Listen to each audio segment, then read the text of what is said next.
ला हौला वला कुव्वता इल्ला बिल्लाहिल अलिय्यिल अज़ीम। बिस्मिल्लाहिर रहमानिर रहीम।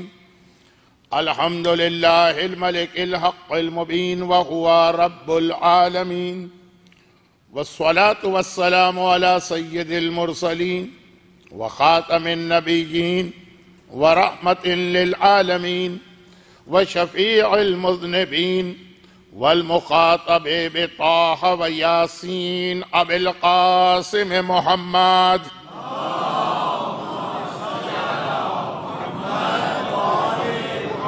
व आलिहि तय्यबीन त्वाहिरीन अल मासूमीन अल मज़लूमीन अल मुंतजबीन अल मयामीन अल्लज़ीना अज़हबल्लाहु अन्हुमुर रिज्स व तह्हरहुम तत्हीरा।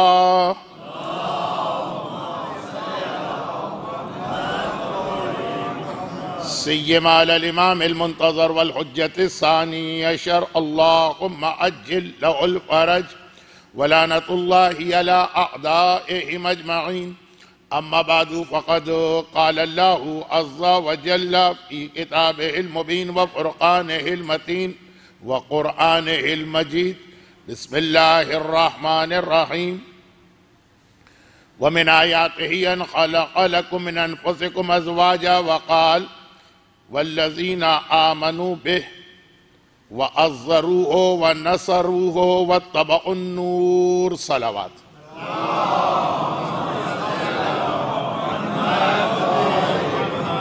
मारिफत असहाबे इमाम कहिए कि मारिफत असहाबे मासूम। इसके हवाले से कल रात की गुफ्तगू में यह याद दहानी कराई गई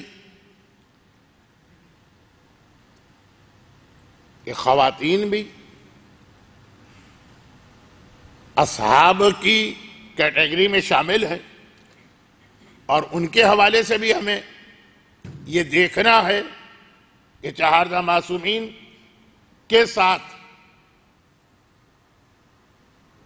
बहैसियत असहाब या सहाबियात जो ख़वातीन थी उनकी क्या वो खुसूसियत थी जो मारिफत असहाब में आएगी। ये कल रात की गुफ्तगू कोशिश की गई कि इस उन्वान पे की जाए। आज मैंने कुरान करीम की एक नहीं दो आयतों की तिलावत की। एक तो वही आयत जो कल तिलावत हो चुकी है और दूसरी आयत ख़वातीन के असहाब इमाम में शामिल होने के हवाले से। एक बहुत अहम जिम्मेदारी उन पर ऐसी आती है जो हर मर्द हर औरत पर हर वक्त है, लेकिन ख़वातीन के लिए ये जिम्मेदारी बढ़ जाती है। इत्तेफाक ऐसा है कि आज की मजलिस में दो ऐसी बातें बयान होने वाली जिनका ताल्लुक शब जुमा से ज्यादा मुनासिब है। और आज शब जुमा नहीं है, शब जुमेरात। तो अब या तो उन्वान को रोक लिया जाता, इधर उधर की बातें करके आज की मजलिस मुकम्मल करके यह ख्याल किया जाता कि ये बातें शब जुमा की हैं तो शब जुमा ही बयान हो। यह मुमकिन नहीं। तो ये दो बातें जो शब जुमा से मुताल्लिक़ हैं वो आज आ रही हैं, तो हो सकता है कि कल रात का जो मेरा मौजू होता है वो फिर ना हो। मजलिस होगी जो मेरा मौजू शब जुमा का होता है। ये दो बातें जिनका ताल्लुक शब जुमा से है और आज आ रही, तो आज की मजलिस में एक मुनासिबत ये भी शामिल हो गई कि इमाम बारगाह अली रज़ा के इंतहाई फ़आल वॉलंटियर्स में से एक फिदा अब्बास साहब का आज कराची में इंतकाल हो गया। वो इमाम बारगाह के कितने अरसे खिदमत गुजार रहे, यहाँ भी आपको वो टेबल पे बैठे एक तवील अरसे तक नजर आते रहे। तो चूंकि एक तरह से मरहूम की मौत आज की मजलिस में मौत के हवाले से गुफ्तगू की मुनासिबत पैदा हो सकती, तो शब जुमा का जो उन्वान कल आना था जो आज मौजू की वजह से आ रहा, मरहूम फिदा अब्बास साहब उनके ईसाल सवाब और तरहीम के लिए जो आखिर में सूरह फातिहा भी पढ़ा जाएगा, उनकी मौत के हवाले से ये बातें फिर गोया मुनासिबत वाली हो गई। और इतनी सी तमहीद के बाद पहले तो वो जुमला मुकम्मल कर दूं क्योंकि वो सिर्फ एक जुमला रह गया था। घरचे किसी ने मुझसे पलट के पूछा भी नहीं कि मौलाना जो आपने बात की थी वो नामुकम्मल छोड़ के आप कहां चले गए। अक्सरियत तो आती है सवाब के लिए, सफ़े-ए-अज़ा पे बैठ जाएंगे, सवाब मिल जाएगा, वो उनके लिए काफ़ी है। कोई बात समझ में आए कि ना आए, सुने कि ना सुने, आखिर में गम का बयान तो हर एक की समझ में आ जाता। लेकिन मैं अपनी जिम्मेदारी को पूरा कर दूं। और जिन लोगों के लिए ये बात है, हो सकता है कि उनमें से बहुत से लोग अब मजालिस में ना आ सके, क्योंकि इस बात का ताल्लुक जियारत से कि एक बेटा जिसका बाप माजूर है, अपाहज है, बिल्कुल भी अपाहज नहीं है, लेकिन उसे अपने बेटे की मदद की जरूरत पड़ती है बिस्तर से उठकर इधर उधर जाने में। अब ये बूढ़ा आदमी किधर जाएगा? मॉल में तो जाएगा नहीं, शॉपिंग तो करेगा नहीं, सड़कों पे तो घूमेगा नहीं, क्रिकेट मैच देखने तो जाएगा नहीं, बिस्तर से मुसल्ले पर, बिस्तर से वॉशरूम में। और बेटा करबला के बहुत करीब भी रहता, तड़प तड़प के रह जाता है कि हर शब जुमा दुनिया भर के इंसानों में से जिन्हें शहादत मिलती है वो तो आते ही है, लेकिन आसमान के मलाइका आ रहे, अल्लाह के 1,24,000 नुमाइंदे जो अंबिया की शक्ल में है वो आ रहे, खुद अइम्मा ताहिरीन आ रहे, और मैं करबला से इतना करीब होने के बावजूद जियारत के लिए नहीं जा पा रहा हूं। तो आखिर उसने बाप को इस बात पे राजी कर लिया कि मैं 7 के 7 दिन आपकी खिदमत करूंगा, 6 की 6 रातें आपकी खिदमत करूंगा, एक रात, वो भी रात का इतना ऐसा हिस्सा जिसमें बज़ाहिर किसी काम की जरूरत नहीं। ईशा के बाद खाना वाना खिला दिया, वॉशरूम ले गए, लिटा दिया, फजर तक वापिस आ जाऊंगा। और बाप जियारत के हवाले से ना भी नहीं बोल सकता, चुनाचे उसने इजाजत दे दी।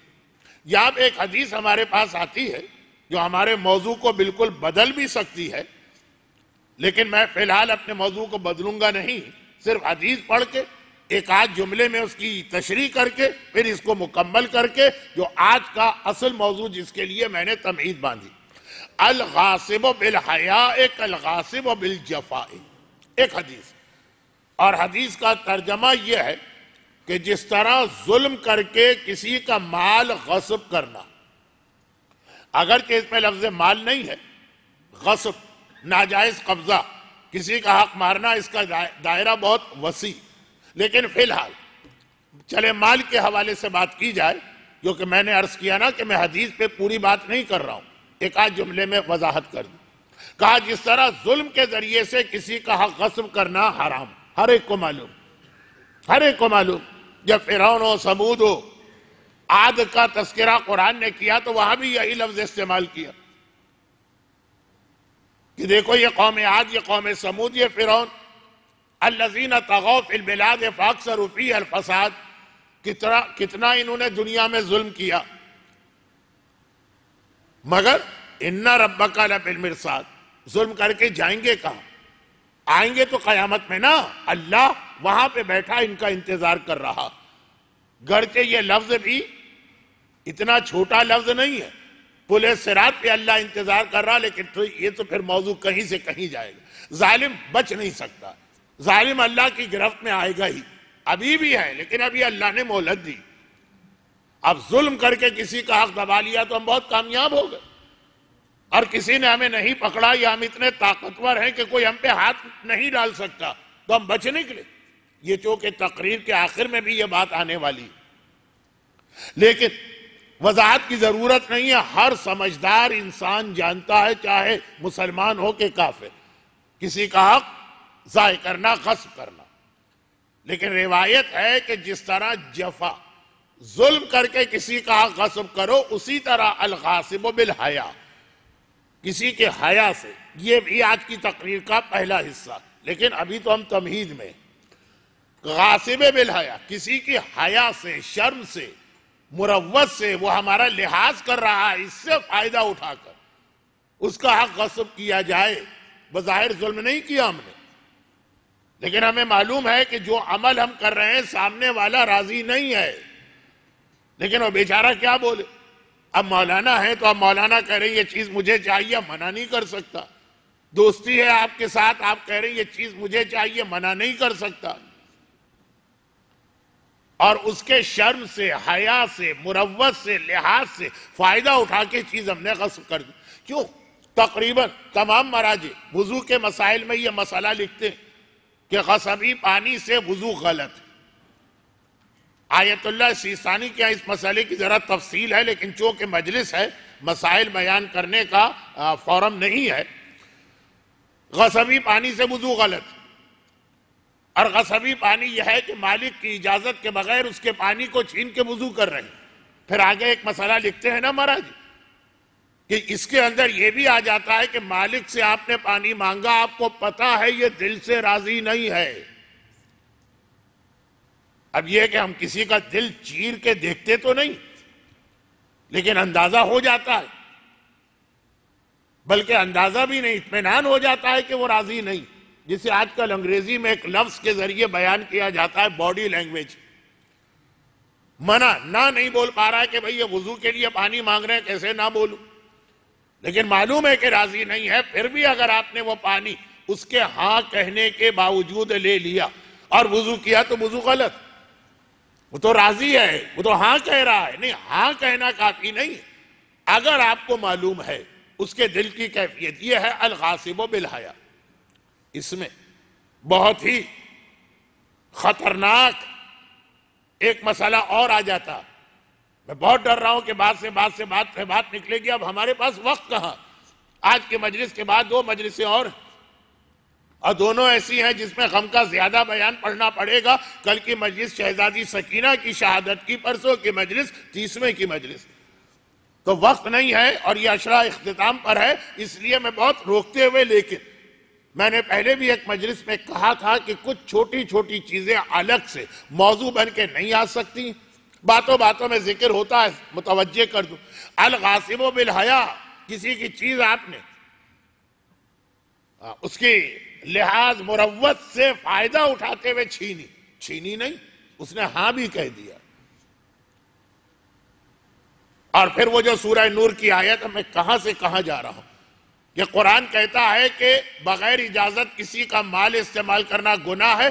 11 घरों में तुम कोई चीज खा सकते हो बगैर पूछे हुए, बाप का, माँ का, भाई का, बहन का। वो जो एक आयत है बहुत मशहूर, लेकिन उसमें भी कितनी कड़ी शरायत है कि आम खाना पक्का रखा है तो आप खा सकते हैं। अगर बिरयानी है या नहारी है या कोई ऐसा खाना कि अंदाजा हो रहा है कि उसने किसी की दावत के लिए पकाया है, वो भी नहीं।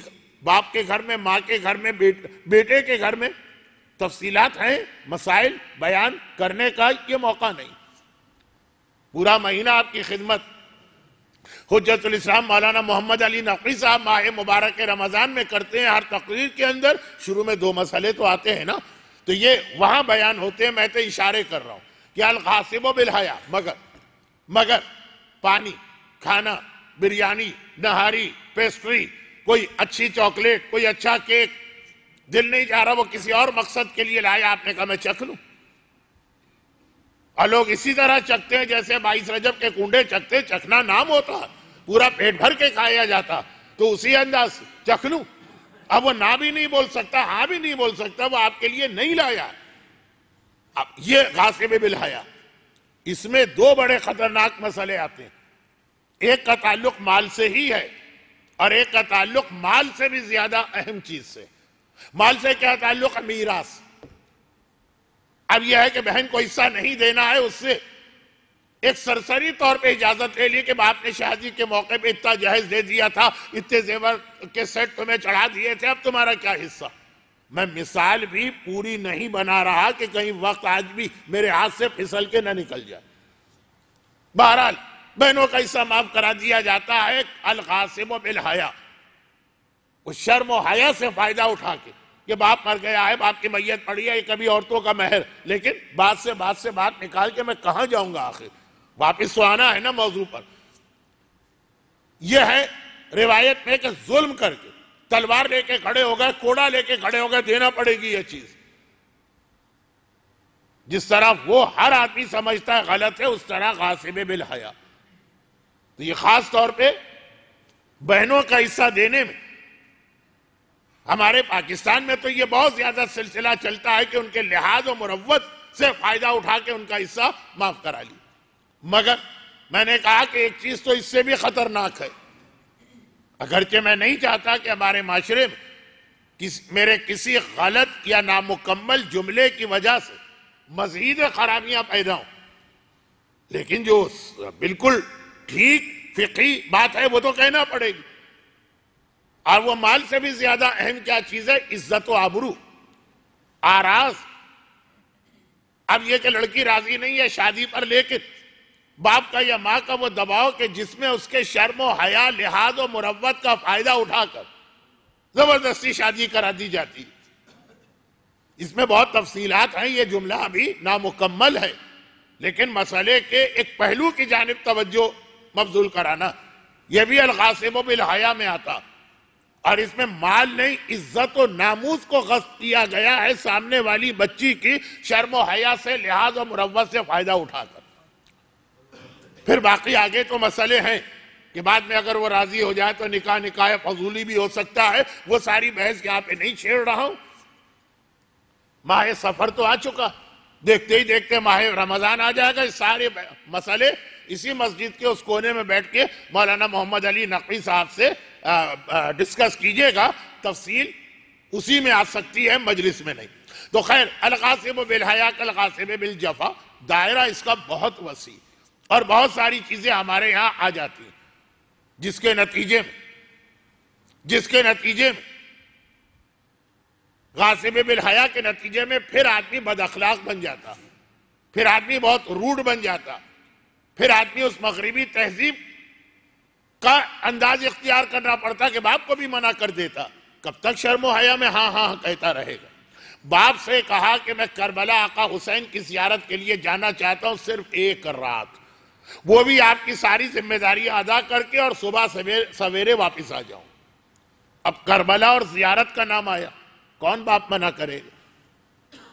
हो सकता है कि आजकल कुछ ऐसे वालिदैन हो जिनको जरूरत है औलाद की, लेकिन कहता नहीं मुझे तो 40 की जियारत करना। खैर, 3, 4, 5 हफ्ते गुजरे, हर शब जुमा, कल की रात शब जुमा चला जाता है करबला, जियारत करके फजर तक वापस पलट आता। एक रात को जब वो गया तो रास्ते में उसे एक और जाहिर मिल गया, जाहिर माने कि दूसरा मिल गया, वो भी करबला जा रहा। ये रिवायत तो मैं बहुत दफा पढ़ चुका हूं कि पैगंबर ने फरमाया, अल्लाह की लानत हो अकेले खाना खाने वाले पर, अकेले घर में सोने वाले पर, अकेले सफर करने वाले पर। साथी जरूर लो, साथी, और मिल भी गया साथी। चुनाचे चला, बातें होने लगी। अब मैं वाकये को बहुत बहुत बहुत बहुत मुख्तसर कर रहा हूं, मुझे खुद अपने अंदाज़े बयान से इस साल घबराहट हो रही कि बहरहाल इख्तिताम गुफ्तगू, यानी जब करबला में आका हुसैन के रोजे का गुंबद नजर आने लगा, अब अलग होना है दोनों को, वहां तक इसे मालूम हो गया कि जो मेरे सफर का साथी वो कोई और नहीं, मेरे जमाने के इमाम है। इस जुमले की बहुत तशरीह मैं करता हूं, ये पता कैसे चले? इमाम के जाहिर होने के बाद भी ये ढूंढना या पता चलाना मुश्किल होगा कि ये इमाम है कि नहीं, जबकि आ भी चुके हैं, सामने हैं, ऐलान कर चुके हैं जिब्राइल, पूरी दुनिया तक वो आवाज पहुंचा चुका, तो गैबत में तो और मुश्किल। लेकिन बहरहाल हर वाकये के अंदर एक तफसीलात के साथ कहीं ना कहीं इशारा होता है कि पता चल गया। जैसे मैंने हाजी अली बगदादी के वाकये का तस्करा किया, उसको कहाँ मालूम था कि जिनके साथ वो इमाम है, बल्कि उसे तो मुलाकात खत्म होने के बाद पता चला। पता क्या चला? निशानियां थी, लेकिन गुफ्तगू के दौरान जहन नहीं गया कि मैंने इनसे पूछा कि मैं करबला के फुला मर्जे को खुमुस दे के आ रहा हूं, ये सही है कि नहीं? आप किसी आलिम से पूछते, वो क्या कहेगा कि सही है कि गलत? उन्होंने कहा हाँ, उस साथी तुमने सही खुम्स दिया क्योंकि वो मेरे नुमाइंदे। अब जहन गया ही नहीं कि जो आगाज सिस्तानी को या एक मर्जे को अपना नुमाइंदा कह रहा, उनका नुमाइंदा नहीं कि आगाज सिस्तानी का नुमाइंदा। कहा हाँ हाँ वो मेरा नुमाइंदा। ये कौन होगा? ऐसे 8-10 इशारे उस वाकये में हैं। जब वाकया इख्तिताम को पहुंचा और सारे इशारों को जमा किया, अरे ये तो मेरे इमाम थे, उस वक्त तक इमाम आंखों से ओझल हो चुके थे। तो ये चूंकि हाजी अली बगदादी का वाकया अभी 3 दिन पहले भी इशारतन आया था, इसी बाप और बेटे के वाकये को समझाने के लिए कि जियारत का सवाब, जियारत की फजीलत।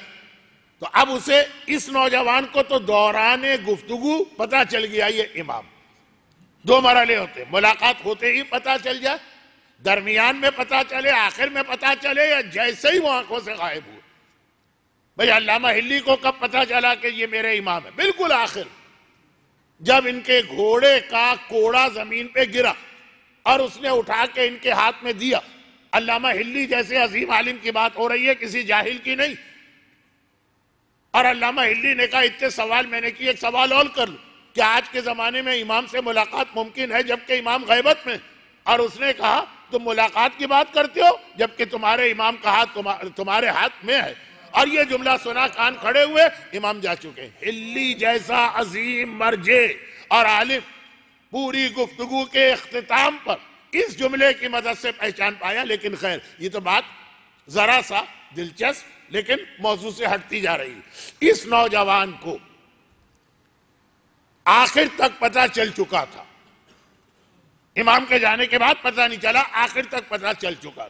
अब सामने करबला, आका हुसैन का रोजा नजर आ रहा, वक्त की कमी, फजर से पहले बूढ़े बाप की खिदमत के लिए पहुंचना, और अब पता चला कि जिनसे मेरी मुलाकात है ये इमाम, और वो भी तैयारी कर रहे हैं अलग अलग जाने। वैसे तो आदमी के जहन में कितने सवाल होते हैं कि अगर मेरे इमाम मिलेंगे तो ये भी पूछूंगा, ये भी पूछूंगा, ये भी दरियाफ्त करूंगा, ये दुआ भी कराऊंगा, ये मसला भी। अक्सर तो ये होता है कि आदमी भूल जाता है। मेरे पास भी लोग आते हैं कि मौलाना 15 सवाल थे, बस आपको देखा और आपके पास बैठे भूल गए सब में। तो वो तो इमाम है, मैं तो क्या हूं? इमाम के गुलामों को गुलाम भी बन जाऊं तो बड़ी बात है। तो अब जहन से बाकी बातें इस नौजवान की या निकल गई या समझदार था, या बाकी बातें निकल गई। अब पता चला ये इमाम है, जा रहे हैं, अलग हो रहे हैं यहां से। सामने करबला का रोजा नजर आ रहा। वो 100 साल पहले का करबला इतना बड़ा कोई थोड़ी था।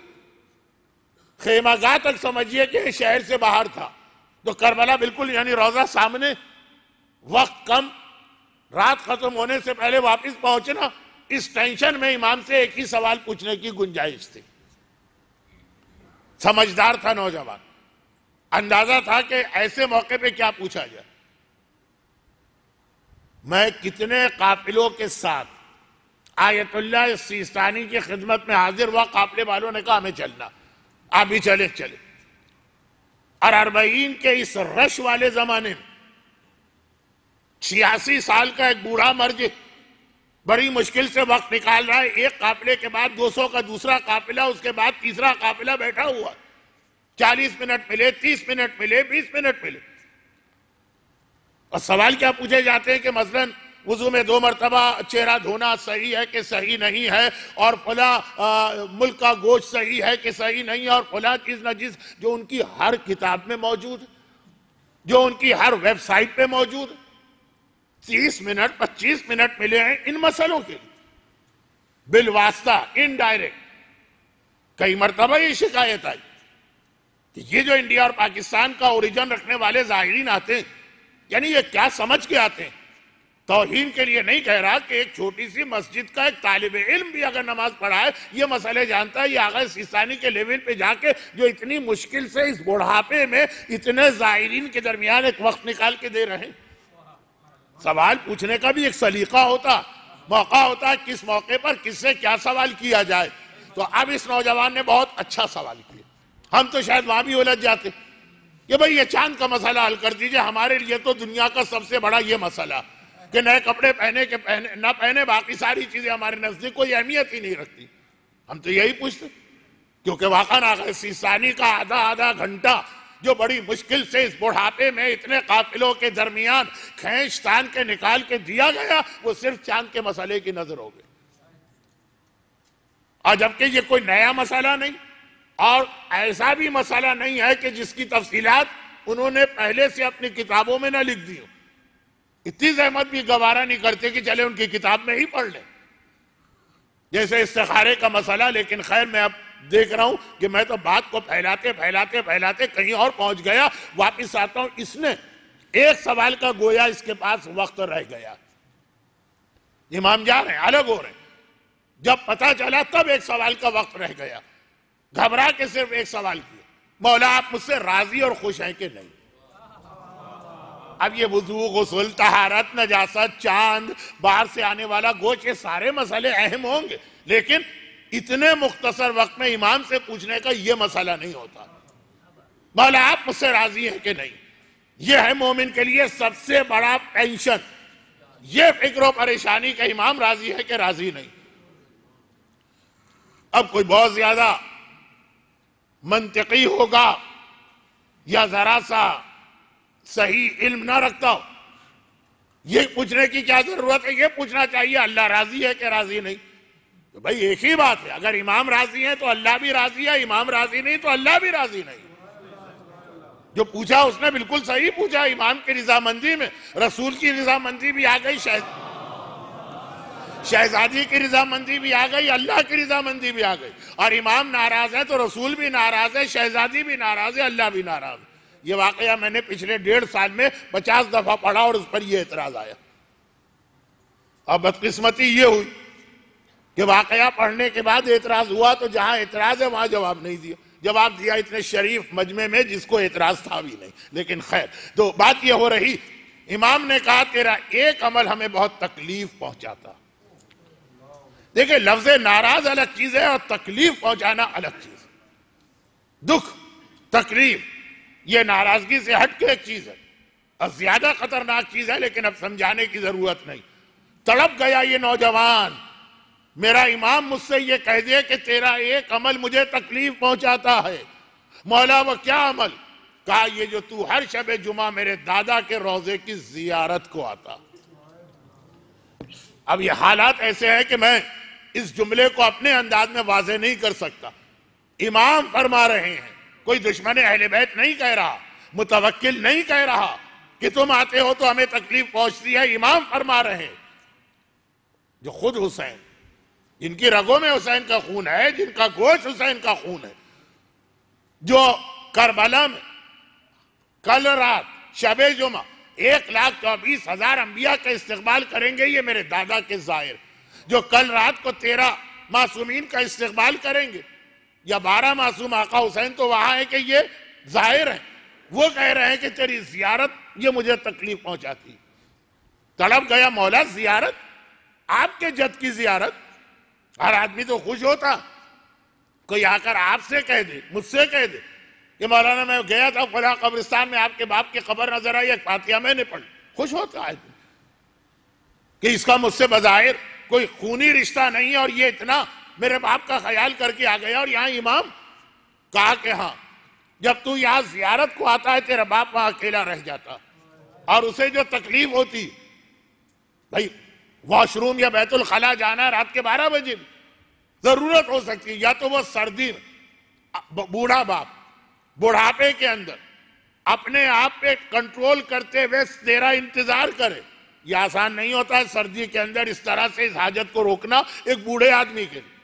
और यह गिरता पड़ता, ठोकरे खाता, जमीन पे घसीटता हुआ जाए, क्यों? मेरा बेटा जियारत के लिए गया हुआ। वो कुछ नहीं बोलता है क्योंकि मसला जियारत का, मसला आका हुसैन का। लेकिन इमाम फरमा रहे तेरा यह अमल तकलीफ पहुंचा रहा, जियारत बंद कर दे, बाप की खिदमत कर, या ये कि कोई इंतजाम कर ले। अब ये सारी तफसीलात तो वाकई के अंदर नहीं आती। जियारत जुमला ये था कि बेहतरीन अमल, और कुछ लोगों के लिए ये तकलीफ दे और बदतरीन अमल बन जाता अगर अपनी ये जिम्मेदारियां अदा न की। बाप और माँ की खिदमत जियारत मासूम से कम नहीं है, और अगर आपके मोहताज है वो तो जियारत पर भी इसको तरजीह दी जाएगी। कई चीजें ऐसी है कि खुदा का हुसैन राजी नहीं कि ये बेटा मेरे पास इस हालत में आए। लेकिन ये तो फिर अगर कभी इस मौजू पे पूरा अशरा पढ़ा कि जियारत, फजाइल, सवाब, आदाब, तरीका, रुकावट वाली चीजें, ये 8-10 मौजूआत हैं जो एक अशरे में बड़े आराम से आ सकते हैं, तो मजीद तशरीह होगी। तो बात ये हो रही, ये बात कहाँ मुकम्मल हुई जाके यहाँ पे कि अच्छी चीज कभी बुरी चीज बन जाती है, बुरी चीज कभी अच्छी चीज बन जाती है। और उसी में आखिरी बात जो मुझे पहुंचाना था, मैंने इल्म की बात की अबू जहल के हवाले से, मैंने इस्तिखारे और इस्तिशारे की बात की, और मैंने वो 3 चीजें बुज़दिली, कंजूसी, बदअखलाकी की बात की, और मैंने मुस्तहबात व मकरूहात की बात की, और मैंने ज़ियारत की बात की, और मैंने इताअत वालिदैन की बात की। तो अब आखिरी बात, इनमें से हर बात पूरी एक तकरीर बन सकती थी। आखिरी बात, औरत सहाबिया, यानी औरत बेहतरीन चीज भी है। औरत, बल्कि सबसे पहले बात कहां से शुरू हुई थी, बच्चा भूल गया होगा, लुकमान का जबान पकाना।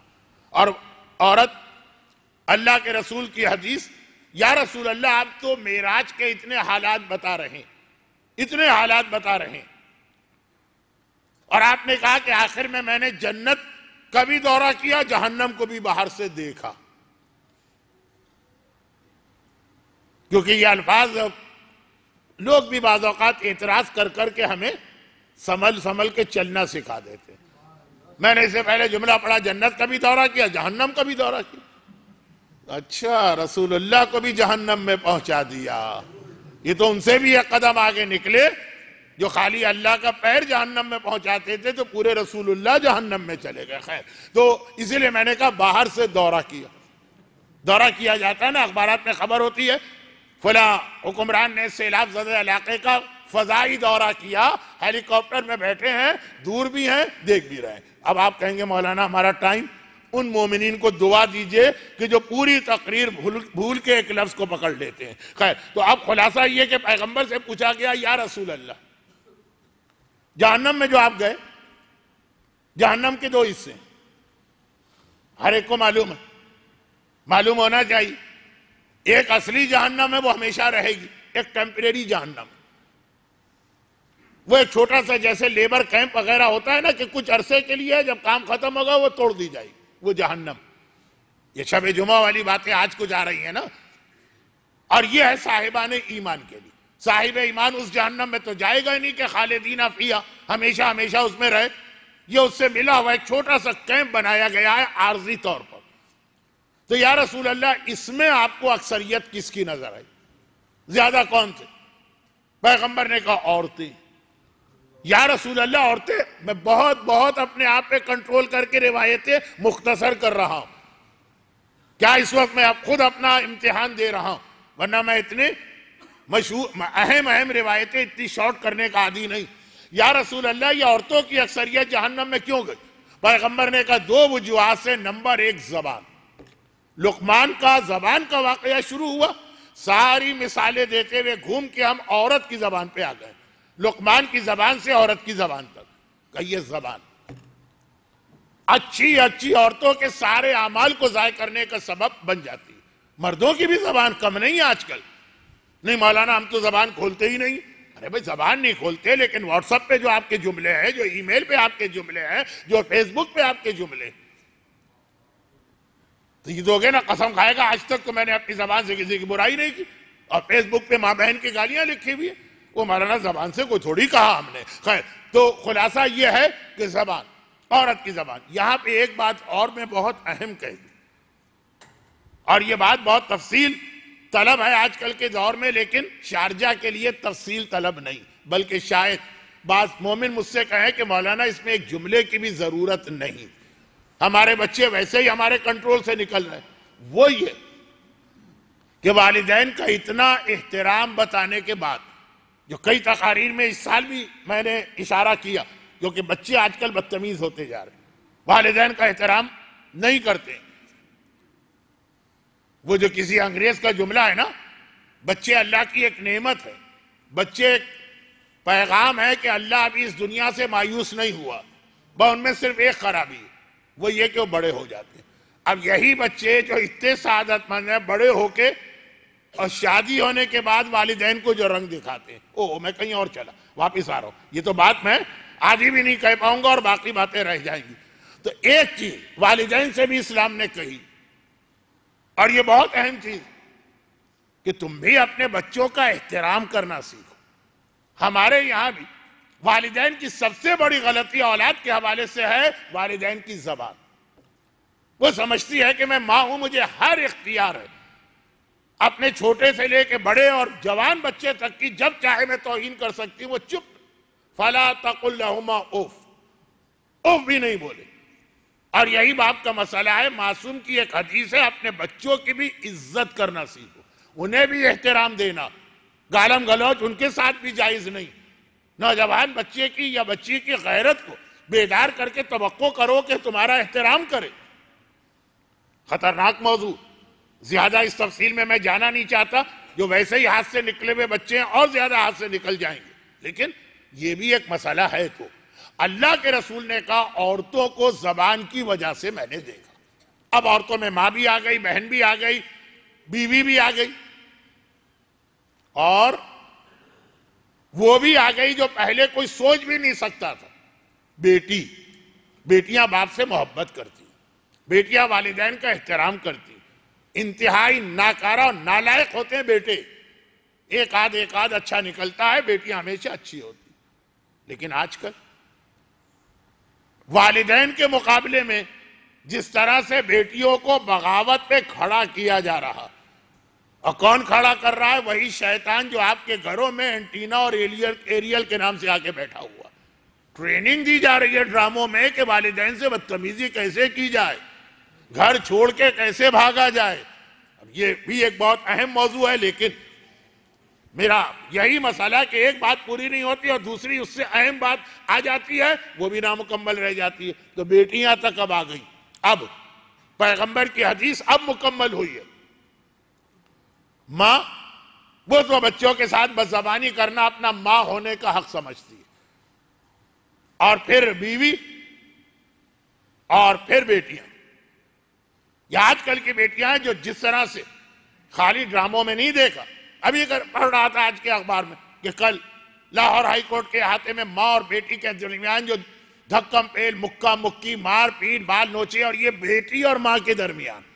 और ऐसे कई वाकयात हैं, एक नहीं है कि अब हम कहें कि मिलियन में एक वाकया पेश आया, उसको मिसाल नहीं बना सकते, बढ़ता जा रहा। तो खैर खुलासा ये पैगंबर ने कहा जबान औरत की जबान है जो उसे जहन्नम में लेके जाएगी, वरना औरतें मर्दों के मुकाबले में ज्यादा दीदार और मुत्तकी होती। असहाबे इमाम में भी हमें मारिफत असहाबे इमाम में याद रखिए, औरतों को पहचानना भी हमें एक तफसील नजर आती है। और औरत का जो सबसे अहम काम है, ये सुन लीजिए। अब ये कि आज तो मुकम्मल नहीं हो पाएगा, लेकिन यह अहम काम सुनाने से पहले एक बहुत मशहूर हदीस मैं भी पढ़ता रहता हूं, उलमा भी पढ़ते हैं, जब मौत के हवाले से मजलिस होती, और खास तौर पर जो पिछली शब जुमा को मौत के हवाले से तकरीर हुई थी। मौत के कई स्टेजेस है ना, मनाजिलुल आखिरा, आखिरत की मंजिलें हैं। वो जो कहा गया कि मुर्दे को कब्र में बराह रास्त न ले जाओ, रास्ते में मंजिल मंजिल रोक के ले जाओ। तो मौत के भी कई मरहले हैं। पहला मरहला आता है मलकुल मौत रूह निकाल रहा, और उसका अजाब, उसकी तकलीफ, वो सब कल पिछली शब जुमा बयान हो चुकी है, शायद कल भी आ जाए मुख्तसर। अब एक सवाल रावी ने जाके पूछा, और उस इमाम मासूम से पूछा जिसका बयान कल हुआ, यानी हमारे 7वें इमाम बाबुल हवाइज इमाम मूसी काज़िम अलैहिस्सलातु वस्सलाम। हमारे मजमे में से जो इस वक्त मेरे सामने होंगे कुछ लोग, कुछ को तो मैं जाती जानता हूं, उससे ज्यादा भी होंगे, जो इंशाअल्लाह कल रात, आने वाली कल की रात शब जुमा करबला में बाबुल हवाइज हजरत अब्बास के रोजे की जियारत कर रहे होंगे और जरी को चूम रहे होंगे। कल रात काफिले जाना शुरू हो गए, और अक्सर ये चाहेंगे कि कल की शब जुमा उनको वहां मिले, या नजफ जाएंगे। लेकिन अइम्मा ताहिरीन में बाबुल हवाइज एक ही इमाम का लक़ब, और उनकी रिवायत के रावी ने जाके एक सवाल किया। वो सवाल जो आप भी करना चाह रहे थे, या मेरे एहतराम में आप खामोश रहे, और या फिर मेरे फरार की वजह से आप खामोश रहे कि मौलाना तो हवा के घोड़े पे आते हैं, हवा के घोड़े पे चले जाते हैं, जो भी वजह। लेकिन सवाल एक रावी पहले ही कर चुका, और आज नहीं 1300 साल पहले कर चुका कि मौला ये जो इतना अजाब बताया जा रहा रूह निकालने का, तो आखिर ये अजाब अल्लाह किसी मोमिन पे आने क्यों देता? ये जो इतना अजाब बताया जा रहा आखिर क्यों? क्योंकि उस अजाब में जो मैंने पिछले हफ्ते बयान किया था, एक टुकड़ा मैंने छोड़ दिया था, वक्त नहीं था कि आप जितनी देर से रूह निकलेगी उतना शैतान को मौका मिलेगा आखिर में आकर भी बहकाने का। भाई आपने देखा है ना कि क्रिकेट में या फुटबॉल में या हॉकी में कोई टीम हार रही हो तो जैसे जैसे आखिरी ओवर आते हैं या जैसे जैसे आखिरी मिनट आते हैं, हारने वाली टीम पूरा जोर लगा देती है कि वो जो एक गोल का खसारा है या भी 15 रन बाकी है एक ओवर के अंदर, पूरा जोर लगा दी। वही टीम एकदम से एक नई जान आ जाती है कि यह आखिरी मरहला शायद इसके अंदर हम जीत जाएं। कैसा वो T20 के फाइनल में वेस्ट इंडीज ने आखिरी मैच में कितने 4 छक्के खिलाड़ी ने लगा दिए कि 5। ये मालूमात में मेरा भरोसा नहीं किया करे, गलत भी हो सकती है, लेकिन ये आखिरी मरहले। उर्दू में एक मुहावरा है कि शमा बुझने से पहले भड़कती। शैतान कहता है 70 साल इस मोमिन के पीछे लगा रहा, ये मेरे हाथ नहीं आया, ये आखिरी लम्हा, आज भी हो सकता है मेरे हाथ आ जाए, पूरा जोर लगाए। तो लेकिन उसके लिए उसको वक्त चाहिए। अब अगर मोमिन की रूह 1 सेकंड में निकल जाए, शैतान को तो वक्त ही नहीं मिलेगा, वो हाथ मलता ही रह जाएगा। वो वही हालत होगी शैतान की जो आप मुझे देख के कहते हैं कि आते हैं और चले जाते। अभी तो हम सलाम भी नहीं कर पाते, मौलाना गायब हो गए, तो शैतान अभी बहकाने आया, पता चला उसकी तो रूह निकल के वो तो जन्नत में जा चुका।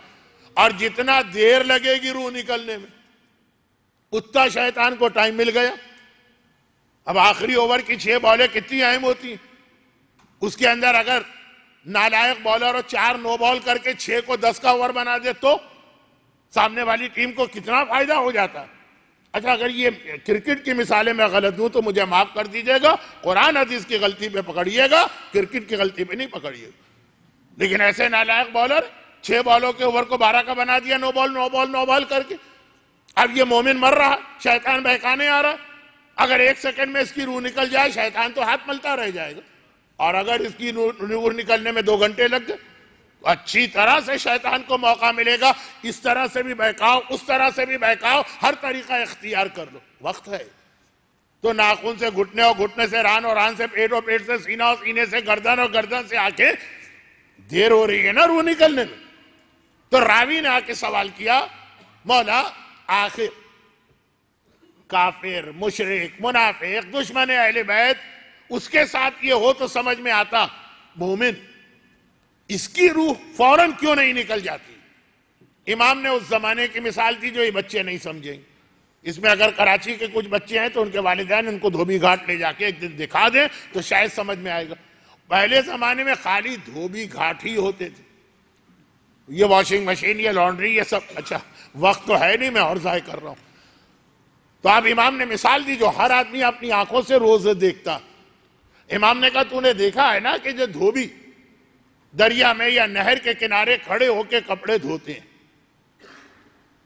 अब वो कपड़े धोने के बाद उसको सुखाना भी जरूरी, तो किस तरह सुखाते हैं? कब वो दरिया के किनारे ही वहीं पे वो कपड़े उन्होंने सुखाना शुरू कर दी। आज भी आप जाइए गूगल के ऊपर धोबी घाट टाइप करें तो एक तो सिंगापुर का रेलवे स्टेशन आएगा, फिर ये मनाजिर आएंगे आपके सामने। तो अब ये कपड़े बहुत है फैला रहा। दरिया के किनारे घास है, घास पे फैला दी, घास खत्म हो गई तो फिर झाड़ियां शुरू हुई। सहराई इलाके में झाड़ियों में हमेशा कांटे होंगे। अब मैं यहां बॉटनी नहीं शुरू करना चाहता, वरना उसकी भी अकली वजह है या निजाम कुदरत। कांटेदार झाड़ियां होती हैं ताकि पानी कम से कम जाए हो उस पौधे का। खैर, अब उसे कपड़े तो सुखाने ही, 25 कपड़े फैला दिए, घास खत्म हो गए, झाड़ियां शुरू हुई, 15-20 कपड़े उस पर डाल दिए क्या और कौन सा यहां छोड़ना, बस सूखेंगे उसके बाद उठा लूंगा।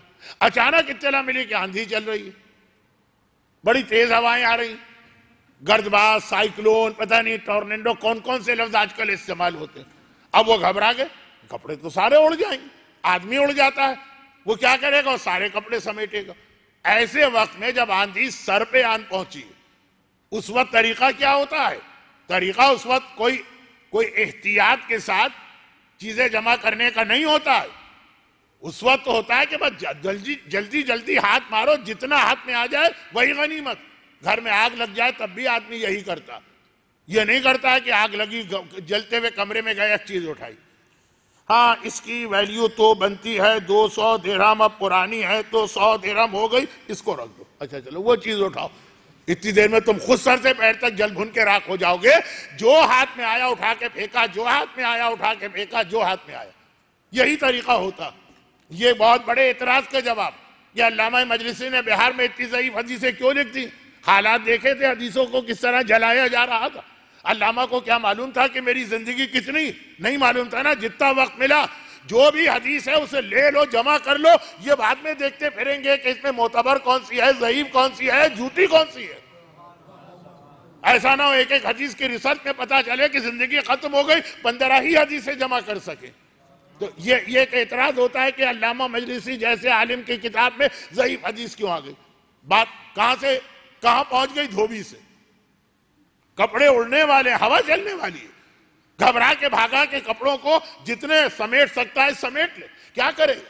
करीब जाएगा, एक कपड़ा उठाएगा, बड़े आराम के साथ उसे तय करेगा, 4 तहे बनाएगा, क्रीज का ख्याल करेगा, हर चीज का कोने में इत्मीनान से रखेगा। अब आगे बढ़ा, दूसरा कपड़ा उठाया, उसको इसी, अरे हवा इतनी देर में आंधी आएगी, सारे कपड़े उड़ जाएंगे। वो तो क्या करेगा? रावी से पूछा, रावी से। रावी ने कहा मौला वो ये करेगा कि करीब जाएगा, हर कपड़े में हाथ डालेगा, खींचेगा, जल्दी जल्दी जल्दी जल्दी, जितने जल्दी खींच सके। कनाडा में मैंने यही हदीस पढ़ी। मौलाना ऐसा लग रहा है जवानी में आपने धोबी घाट पे काम किया था, आप तो बड़े स्टाइल के साथ बता रहे हैं। खैर, तो ये लॉजिकल चीजें, फितरी चीजें। कपड़े जमा की, इमाम ने कहा ठीक कहा तुमने, यही करेगा धोबी। लेकिन अब जो कपड़े वो जल्दी जल्दी जमा कर रहा, सारे कपड़े एक साथ एक तरीके से आएंगे? कहा नहीं, जो घास के कपड़े हैं वो सिर्फ हाथ लगा के खींचेगा, पूरा कपड़ा आ गया। जो कांटोदार झाड़ी का कपड़ा है वो खींचेगा तो जगह जगह से फटेगा, वो आराम से आएगा भी नहीं हाथ में। को कांटे हैं ना, कांटे हैं, वो कपड़े को रोकेंगे, ये खींचेगा, कांटे रोकेंगे, ये और ताकत बढ़ाएगा, कांटे और रोकेंगे, फट जाएगा कपड़ा, फिर इसके हाथ में आएगा। का यही मसला। जो मोमिन दुनिया में इस तरह रहता है जैसे घास का कपड़ा है दुनिया में, तरके दुनिया नहीं की है। राहिबों की तरह जंगल में जाके नहीं बैठा, दुनिया में दिल नहीं लगाया। इधर मलकुल मौत आके रूह पकड़ेगा, पूरी रूह सिमट के 1 सेकंड में मलकुल मौत के पास आ जाएगी। और जो दुनिया में अटका हुआ है, दुनिया में रह रहा है लेकिन अटक के रह रहा, कांटोदार झाड़ी पर है, उसका दिल दौलत में भी लगा, उसका दिल औलाद में भी लगा, उसका दिल जायदाद में भी लगा, उसका दिल और दुनिया के हलाल चीजों में भी लगा है, हराम नहीं, हलाल। जब मलकुल मौत खींचेगा उसकी रूह को, उसकी रूह निकलेगी थोड़ी, फिर रुक जाएगी। अरे अभी तो बेटे का सोचना है, रूह खींचेगा, रूह फिसलेगी, फिर रुक जाएगी। ये कांटे इंसान की ख्वाहिशात हैं, दुनिया का दिल लगाना है। तो इमाम ने कहा ये रूह अल्लाह की वजह से देर से नहीं निकल रही है, ये इसकी गलती है। अपने आप को दुनिया में इतना फंसा लिया कि मलकुल मौत, उसको तो रूह ले जाना, उसकी तो ड्यूटी, वो तो खींचता चला जाएगा। रूह टुकड़े टुकड़े होगी, रूह जो है कपड़े की तरह फटेगी, इसको अज़ियत का सामना करना पड़ेगा। तो दुनिया में रहो, दुनिया छोड़ो नहीं, मगर इस तरह रहो जैसे कपड़ा घास पे रहता है कि हो दुनिया में दिल न लगाओ। बस ये जो मिसाल इमाम ने मौत के लिए बयान की। और मरहूम फिदा अब्बास, इमाम बारगाह अली रजा के एक बहुत ही पुराने खिदमत गुजार, वहां भी खिदमत, यहां भी खिदमत कर रहे। आज चूंकि उनका इंतकाल हो गया, इस एतबार से मजलिस मैंने उनके हवाले से नहीं पढ़ी, ये मेरा मौजू चल रहा। अब आप कहेंगे मौलाना इसमें आपके मौजू की कोई चीज नजर तो नहीं आई इस आखिरी रिवायत में, उससे पहले भी मैंने कई रिवायतें पढ़ी। नहीं, अब वो देखिए, अब ये मिसाल जो है ना इसको उल्टा कर लीजिए, यही मिसाल को उल्टा कर लीजिए तो औरत की सबसे बड़ी जिम्मेदारी बन जाती है। और जो ये जिम्मेदारी अदा करेगी वो असहाबे इमाम में शामिल। ये आखिरी जुमला कि वो असहाबे इमाम में शामिल है, ये कल समझाऊंगा, अब वक्त नहीं। लेकिन ये जिम्मेदारी औरत की कैसे बनती है, मैंने कहा इसी मिसाल को उल्टा कर ली। क्या, कैसे उल्टा करें? दुनिया में रहो तो घास की तरह रहो, झाड़ी की तरह ना रहो कि दुनिया की हर लज्जत तुम्हें अपनी जानिब खींच के फंसा चुकी है अपने अंदर। ये दुनिया में रहो। और ईमान, आयत मैंने आज क्या तिलावत की, फल्लज़ीना आमनू बिही व अज़्ज़रूहु व नसर, जो लोग उस रसूल पर ईमान लाएं, वह असहाबे इमाम की पहली शर्त, असहाबे रसूल की पहली शर्त ईमान लाना। जो आज 8वीं मजलिस में बात सिर्फ शुरू हुई, और शुरू भी उस वक्त हुई है जब आखिरी मजलिस 8वीं मजलिस का वक्त खत्म हो रहा है। अब सुनिए, अब इसको उल्टा करते, ईमान हर मोमिन के पास, शैतान अव्वल से आखिर तक जो आप पर मेहनत करता है वो इसलिए नहीं करता है कि उसको आपको शराब पिलाना, नहीं, गाने सुनाना नहीं, माशरे में बेपर्दगी को फरोग देना है नहीं, बेनमाजी बढ़ाना है नहीं। शैतान का इन चीजों में कोई इंटरेस्ट नहीं है। वो जो बेनमाजी, वो जो खुमुस न देने वाले, वो जो दूसरों का हक गस्ब करने वाले, वो जिसको मौका मिले दूसरे का माल हजम करने वाले, गीबतें करने वाले, वालिदैन की तौहीन करने वाले, गाने सुनने वाले, मिस गैदरिंग अटेंड करने वाले, ये शैतान का असल मकसद है ही नहीं। शैतान को असल दुश्मनी आपके ईमान से। ये सारे गुनाह आदमी करे और ईमान सलामत रहे, एक लम्हे की तौबा उसकी कबूल। 70 साल गुनाह करके 70 सेकंड की तौबा कबूल है, तो उसे असल इंटरेस्ट गुनाहों से नहीं है। वो तो एक रास्ता बनाता है घर में दाखिल होने का। चोर को घर के अंदर मौजूद दौलत से गरज है, तो वो जो दीवार सुराख कर रहा है, ये दीवार का सुराख उसका मसला नहीं है, इसके जरिए घर में दाखिल होगा वो। बहुत पुरानी मिसाल मैंने दे दी, लेकिन वक्त नहीं है और बात बहुत जल्दी जल्दी मुझे एक मंजिल तक तो पहुंचाना है, मुकम्मल तो मैं बात करता ही नहीं हूं, लेकिन असल उसका हदफ आपका ईमान। अब एक जुमला मैं बहुत एहतियात से कह रहा हूं, समझने वाले समझ जाएंगे, न समझने वालों के लिए जुमला है ही नहीं, क्योंकि ये मेरे मौजू से मुताल्लक नहीं। चुनाचे जिनका ईमान वो लूट चुका, तो उसका तो मकसद मिल गया, असल चीज ईमान। अब हो सकता है बहुत नमाजी भी हो सकता है कि वो बहुत हिजाब करने वाले भी हो सकता है कि वो बहुत सारे हराम से बचने वाले भी हों, कि ये तो शैतान का मकसद है ही नहीं, वो तो ईमान है। ईमान मिल गया शैतान को, फिर छोड़ दे, करो इबादत तकवा, जो भी राहिब थे और जो भी यहूदी और ईसाई पुराने उलमा थे। लेकिन बहुत सरसरी मैंने कहा, इसकी बहुत मिसालें बन सकती हैं, छोड़ दिया ये मोमिन पर। असल वो आपके ईमान का दुश्मन, उसे आपका ईमान छीनना, उसे आपकी नमाज से कोई गरज नहीं। अगर ईमान छोड़ दिया, पढ़ते रहो नमाजें, उसका क्या नुकसान? लश्कर यजीद भी तो नमाजें पढ़ रहा था ना। उसे आपका ईमान चाहिए, उसके लिए ये वो तरीके, बेनमाजी एक तरीका। अब ये तो बाकी बातें कल और परसों आई। ये वो जुमला था जो मैंने कहा कि शब जुमा के 2 मौजूआत, एक तो अभी रूह निकलने का मसला, वो तो चले आज हो गए, एक है दुआए अदीला, वो ईमान खींचता है, आप ईमान बचाते हैं, ये भी शब जुमा का मौजू है। लेकिन आज शुरू हो रहा है और इत्तेफाक से इतना वक्त गुजर गया कि यकीनन अब कल तक बात जाएगी। बहुत मुख्तसर आखिरी जुमले। कल और परसों जो कि मैंने अर्ज किया ना कि मातम भी ज्यादा करने का दिल चाहेगा, मातमी हजरात को भी ज्यादा मौका मिलना चाहिए, तो जो मेरा बयान तफसीली है वो बस आज की हद तक। अच्छा, अब खुलासा यह है कि ईमान, अब ईमान उसको छीनना, आपका ईमान खींचना, ईमान को इस तरह से अपने आप के अंदर और अपने घर के अंदर रखो जैसे कांटोदार झाड़ी पे रखा जाता है, कि शैतान खींच रहा है। रूह कौन खींच रहा है? मलकुल मौत। तो वहां अपनी रूह को दुनिया में ऐसे रखो जैसे घास पे रखते हो, ऐसे ना रखो जैसे कांटोदार झाड़ी पे रखते हो। और ईमान कौन खींच रहा है? शैतान। तो वहां पे अपने ईमान को इस तरह ना रखो जैसे घास पे कपड़ा है कि इधर उसने हाथ डाल के खींचा पूरा ईमान चला गया। वहां पे कांटोदार झाड़ी की तरह से अपने घर में वो चीजें रखो कि शैतान ईमान खींच रहा है और तुम्हारा घर जो है वो ईमान को रोक रहा है, मुकाबला जारी है, ईमान जाने को तैयार नहीं है, ईमान हाथ से निकलने को तैयार नहीं है। वही मिसाल रूह वाली उल्टी कर लीजिए तो मोमिन की पूरी जिंदगी का खुलासा बनेगा। हर वक्त शैतान आपका ईमान खींचेगा और आपको अपने घर में ऐसे इंतजाम रखना। घर के ये कांटोदार झाड़ी की मिसाल मैंने गलत दी है, लेकिन चौके, यानी इसमें जरा है कि वो ईमान नुकसान हो रहा है, फट रहा है, तो चौके वक्त नहीं है और बात समझाने के लिए ईमान रोकने वाली चीज तुम्हारे घर में एक नहीं इतनी सारी चीजें हो जो ईमान को रोक रही हो कि शैतान खींचना शुरू करे। देखिए, जैसे जैसे इलाके के हालात खराब होते हैं, कराची मुझे याद है, मेरा बचपना, रिजविया सोसाइटी में रहता था, गोलीमार बिल्कुल बराबर मिला हुआ था।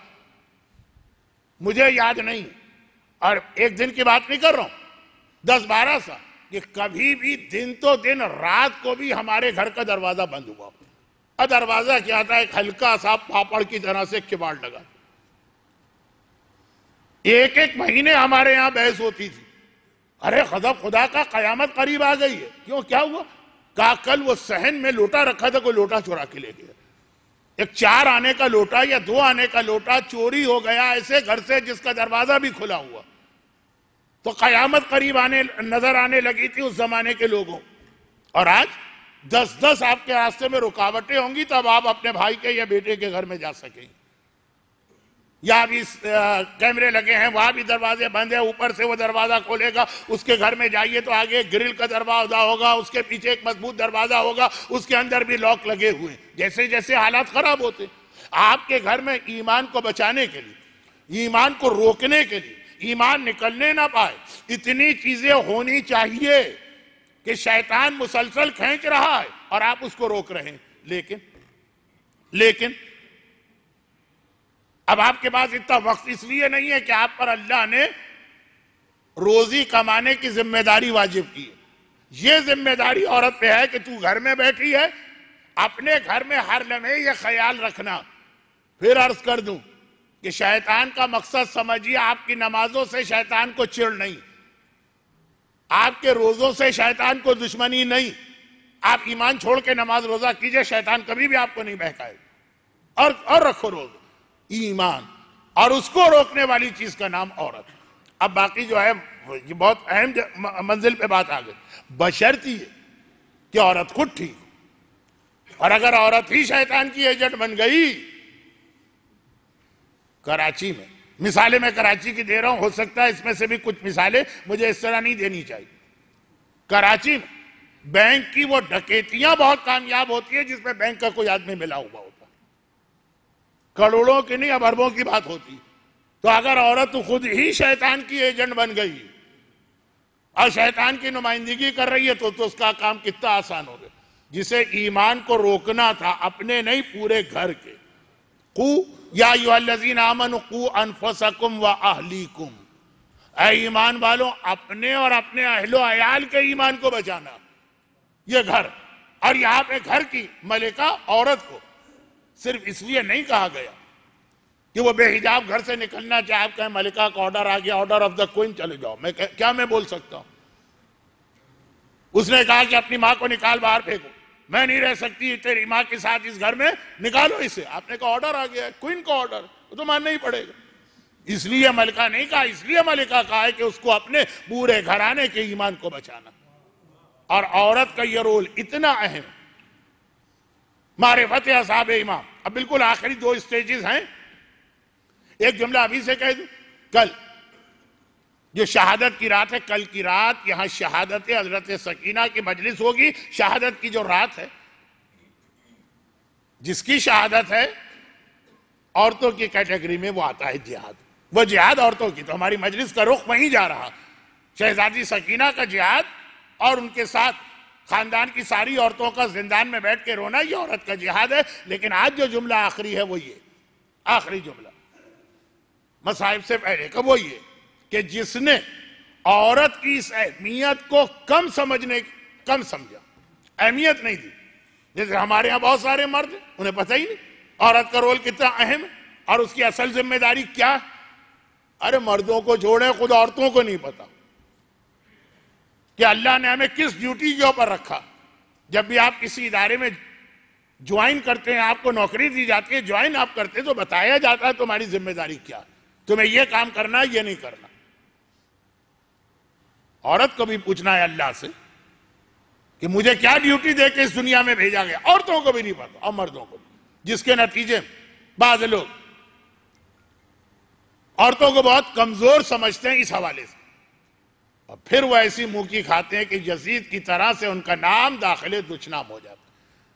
यजीद की सबसे बड़ी हिमाकत यही थी, उसने सोचा कि अब्बास मेरे लिए खतरा है, अब्बास का कोई मुकाबला, कोई तरीका सोचना है अब्बास को रोकने का।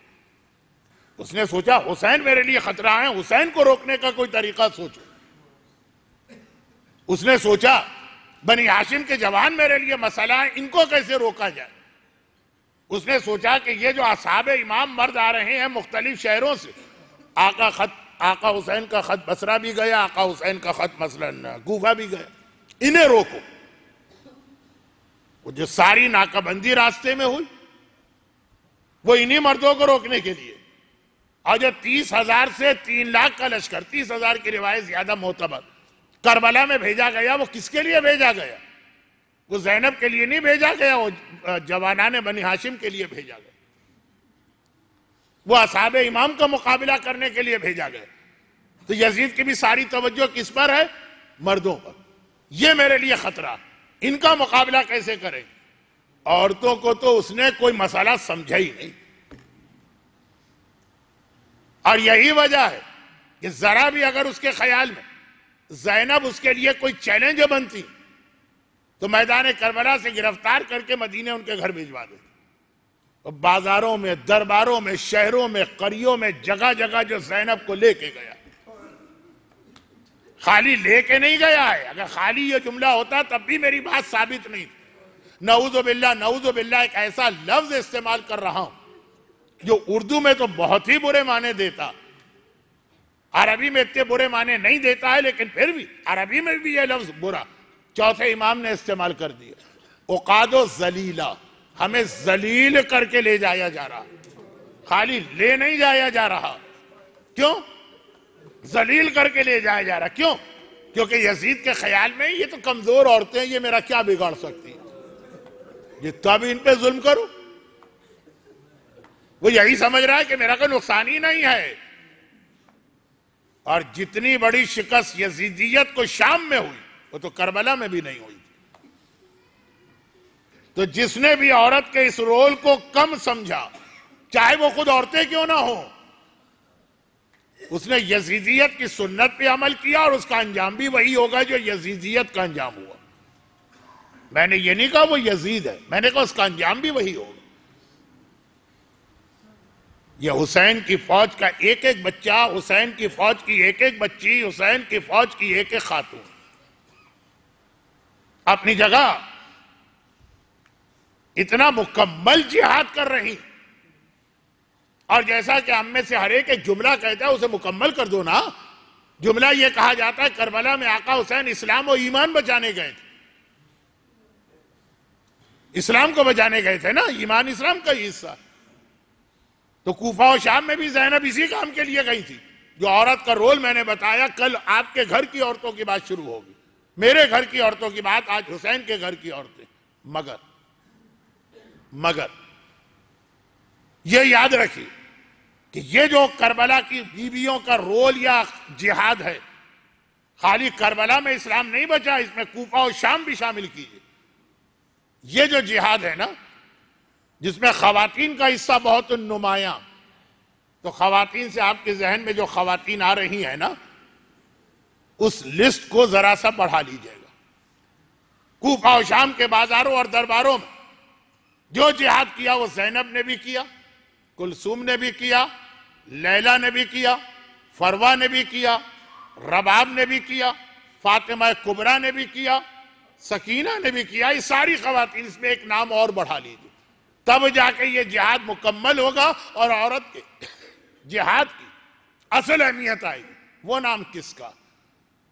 वो नाम एक कंप्लेन या शिकायत के नतीजे में हमारे सामने आया। शिकायत किसकी?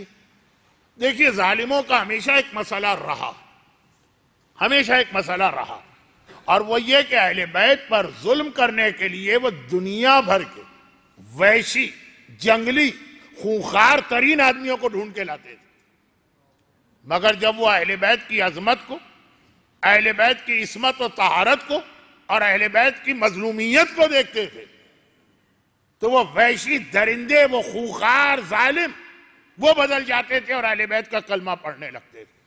जिस इमाम मासूम की विलादत के हवाले से कल बात हुई, एक शहादत का एक जुमला, हारून 14 साल बाद इमाम को जहर दे के शहीद कर रहा, थक गया, एक से एक जालिम तरीन आदमी को ढूंढ के इमाम की निगरानी पे रखा।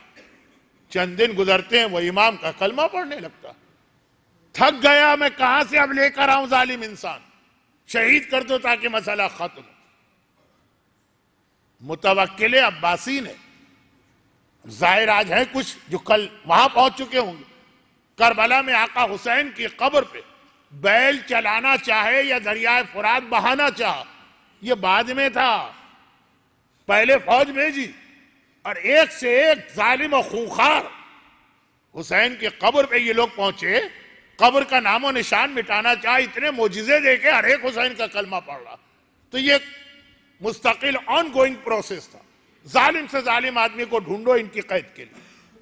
चुनाचे जिंदान शाम जो कैद खाना है ना, इसका जिंदानी, इसका निगरान, इसका जेलर, इसका सुपरवाइजर उस जमाने के जालिम तरीन आदमी को मुकर्रर किया। अब वो एक से एक कैदियों को देख चुका था, ये अजीब कैदी उसे नजर आया। हर हाल में खुदा का शुक्र अदा करते हैं। खाना नहीं मिल रहा तब भी अल्लाह का शुक्र, बच्चे प्यास से बिलख रहे हैं तब भी अल्लाह का शुक्र, वहां से जुल्म का सिलसिला जारी है तब भी नमाजें इनकी चल रही, तब भी तिलावत कुरान, वो भी बदल गया। उसके दिल में भी अंग्रेजी का एक लफ्ज है सॉफ्ट कॉर्नर, अहले बैत के लिए एक नरम गोशा सॉफ्ट कॉर्नर पैदा हो गया। अभी कलमा उसने नहीं पढ़ा लेकिन बहरहाल मोहब्बत करने लगा।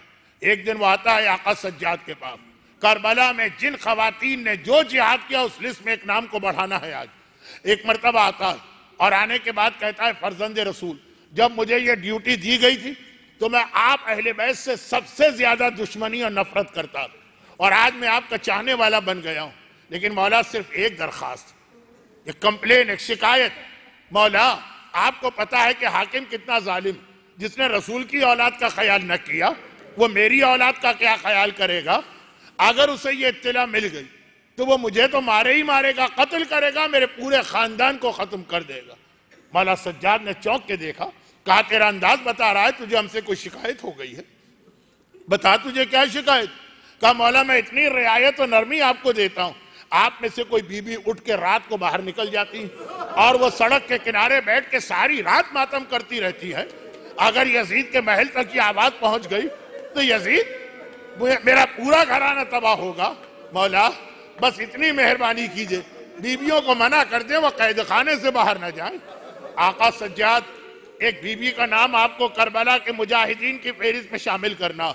आका सज्जाद ने एक मर्तबा कहा कि ऐ जेलर, ऐ जिंदानी, ऐ दरोगा, इतना बता दे रोजाना शाम को तू अपने हाथों से कैद खाने का दरवाजा बंद करके जाता है, लॉक करके जाता है, सुबह जब आता है अपने हाथों से कुफल खोलता, ऐसा ही है ना। कहा ऐसा ही। कहा जब सारी रात ये कैद खाना बंद है तो ये बता हम में से अगर कोई बाहर जाना भी चाहे तो कैसे जा सकता है। चकरा गया। कहा फर्जंद रसूल ये बात तो आपने सही कही। मौला ने कहा तो तुझे ये धोखा कैसे हुआ कि हम में से कोई बाहर गया। कहा कि मौला दो बातें थी, पहली बात तो ये कि उनका लिबास वैसा ही है जैसा इस कैद खाने में हर बीबी का लिबास, और लिबास से बढ़कर उनके नोहे भी वही हैं। कभी कहती है हाय मेरा हुसैन, कभी कहती है हाय मेरा अब्बास, कभी कहती है हाय मेरा अकबर। यही नोहा तो सारा दिन यहाँ सुनता हूँ, यही नोहा बाहर सड़क पर नजर आता। मौला ने कहा अच्छा ऐसा कर, ऐसा कर, अब वो बीबी नजर आए तो मुझे बुला के ले जाना। मौला तो इमाम है ना, जानते हैं। लेकिन जैसे ही वापस कैद खाने में आए, ज़ैनब कुबरा, भाई की नसीहत याद है, वसीयत, ज़ैनब सज्जाद तेरे हवाले, सज्जाद की हिफाजत तुझे करना। घबरा के का सज्जाद खैरियत तो है, जालिम यजीद का ये सिपाही इतनी देर क्या बातें करता रहा। सज्जाद ने पूरी कैफियत बताई।